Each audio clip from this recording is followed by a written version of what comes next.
वंदे मातरम। मैं हूं विनोद कुमार शुक्ला। अड्डा पर आपका स्वागत है। लंबे समय से संविधान को, अदालत को और फेडरलिज्म को धता बता रही ममता बनर्जी को पहली बार तो नहीं कहिए, लेकिन लगता है कि पहली बार ममता बनर्जी के लिए मुश्किलें बढ़ी हुई हैं। कल जब अदालत का ने आईपैक मामले में अपना निर्णय सुनाया, जिसको लेकर के ईडी अदालत गया था और कैविएट दाखिल किया था ममता बनर्जी ने, तो जो 4-5 चीज़ें जो बड़ा ऑब्जर्वेशन था वो उनके लिए एक सेटबैक है। जैसे उन्हें एक एफिडेविट 3 दिन के अंदर, मतलब पश्चिम बंगाल की सरकार को 3 दिन के अंदर एक एफिडेविट दाखिल करना है। एक तो ये मामला है। कुछ मामले में उनको 2 हफ्ते का टाइम भी मिला है। लेकिन ये पहले मैं ये बात बताऊं कि कौन सी 4-5 जो बातें हैं जो अदालत ने कही हैं, उससे पहले एक बात इसको समझने की कोशिश करते हैं कि अदालत को किस तरह से गुमराह करती, मतलब अदालत की बात को ना मानने का किस तरह से उनका पुराना रिकॉर्ड है। इसके पहले अदालत और संविधान दोनों को और पार्लियामेंट, इसके पहले जब वक्फ कानून को लेकर के मामला आया था तो उन्होंने बोला कि हम वक्फ कानून को नहीं मानेंगे, संसद से पास किया हुआ कानून, क्या कोई प्रदेश सरकार इस तरह का वो कर सकती है। दूसरा, ये जब ओबीसी रिजर्वेशन, ओबीसी की लिस्टिंग की बात हुई थी, जिसमें था कि किन लोगों को ओबीसी, मुस्लिम समुदाय में किस लोगों को, किनको ओबीसी कैटेगरी में रखा जाना चाहिए, उसके लिए क्या नीति अपनाई गई थी, उस पर सुप्रीम कोर्ट का जो कोर्ट का फैसला आया तब उसको उन्होंने ना कहा कि हम नहीं मानेंगे। जब भ्रष्टाचार का मामला आया था अपॉइंटमेंट्स को लेकर के, सेकेंडरी स्कूल के टीचर्स को लेकर के, तब उन्होंने बोला था कि हम नहीं मानेंगे अदालत की बात, जो भी हो जाए। इस तरह का एक लंबा उनका हो रहा है। उसके अलावा सीबीआई, जब उनके अभी के जो डीजीपी हैं राजीव कुमार, उन पर नारद मामले, वो जो घोटाला था नारद मामले में, उस मामले में जब उनसे पूछताछ करने आई तो वो धरने पर बैठ गई। ईडी जब संदेश खाली जाता है तो पिटता है। उसके अलावा सीबीआई के लोगों को अरेस्ट करने की बात करते हैं, सीबीआई के खिलाफ एफआईआर करते हैं, ईडी के लोगों को वो पिटवाते हैं। तो ये लगातार उनका चलता रहा है और इससे वो अब तक बचती भी रही हैं। लेकिन इस बार जो उन्होंने किया वो कुछ ज़्यादा ही संगीन मामला हो गया। ईडी के काम करने के दौरान किसी मुख्यमंत्री का घुस करके कागज छीन लेना, फाइल्स छीन लेना, हार्ड डिस्क छीन लेना, और पेन ड्राइव और बाकी सारी चीज़ें छीन लेना, ये अपने आप में अनप्रेसिडेंटेड था और ये क्रिमिनल ऑफेंस बनता है, जिसको लेकर के ईडी सुप्रीम कोर्ट गई और सुप्रीम कोर्ट ने बताया कि सुप्रीम कोर्ट को बताया कि ये जो मुख्यमंत्री हैं ममता बनर्जी, राजीव कुमार डीजीपी, कोलकाता कमिश्नर मनोज वर्मा, इन सब के खिलाफ एफआईआर होना चाहिए।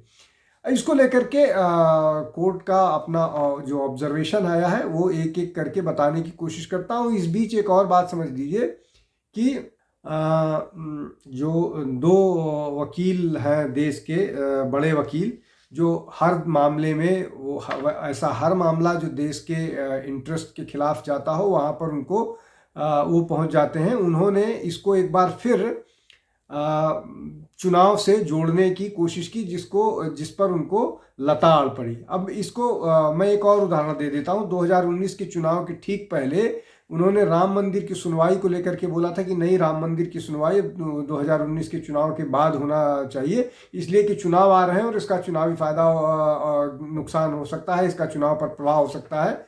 उस समय भी उनकी बात नहीं सुनी गई।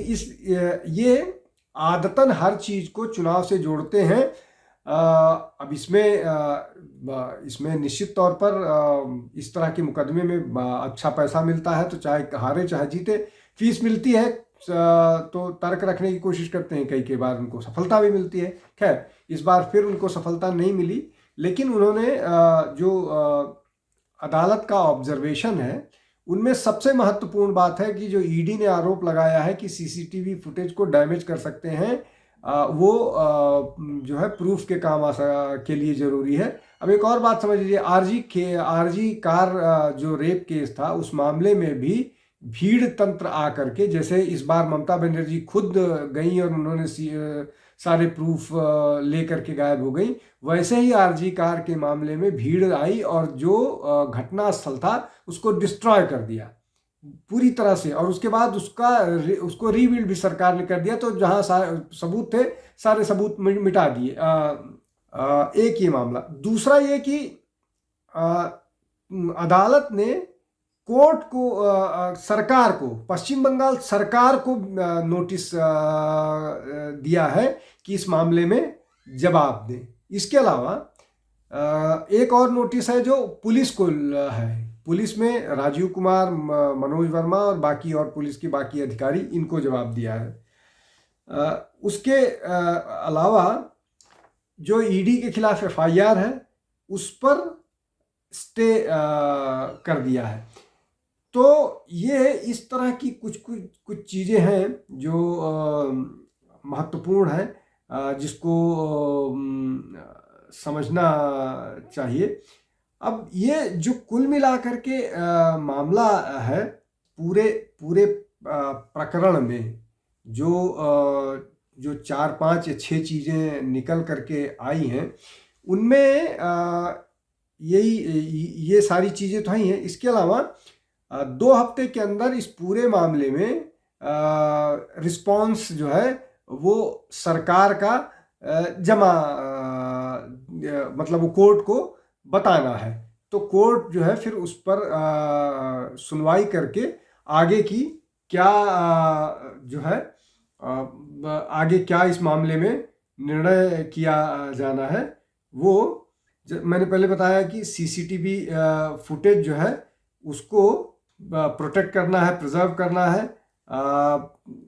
इसके अलावा जो सेंट्रल एजेंसीज को लेकर के मामला है, सेंट्रल एजेंसीज को जो काम ना करने देने का है, उस पर भी कोर्ट ने बहुत सीरियस उसका कॉग्निजेंस लिया है कि अगर कोई इस तरह का मामला है, इसी मामले में उनको 2 हफ्ते के अंदर जवाब देना है कि जो सेंट्रल एजेंसीज हैं वो लीगल तरीके से काम कर रही हैं, उनको कैसे प्रदेश सरकार रोक सकती है काम करने से।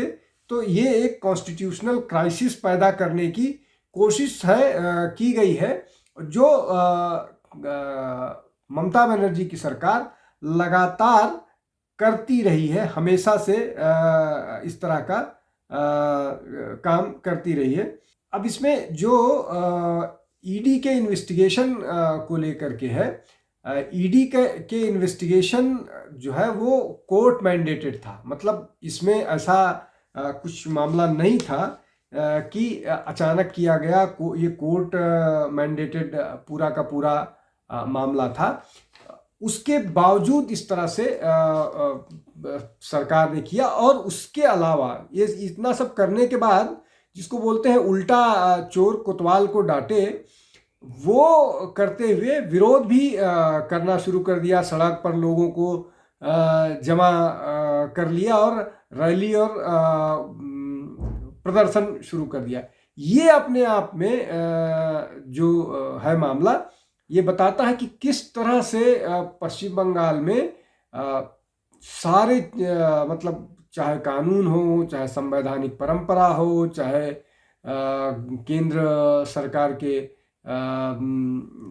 सरकार के साथ सामंजस्य की बात हो, यहाँ तक कि पार्लियामेंट, जुडिशरी और उसके अलावा जो इनके नेता जो है वो चाहे वाइस प्रेसिडेंट हों, चाहे स्पीकर हों, सारे इंस्टीट्यूशंस को का मजाक उड़ाते रहे हैं, उसके बारे में गलत बयानी करते रहे। लेकिन इस मामले में लगता है जिस तरह से शक्ति है अदालत की, और अदालत के समक्ष बहुत सारे प्रमाण भी उपलब्ध हैं, वो लगता है कि कुछ इस मामले में कोर्ट कुछ मन बना चुकी है। हम नज़र बना कर रखेंगे। आज के लिए बस इतना ही। बहुत बहुत धन्यवाद। नमस्कार।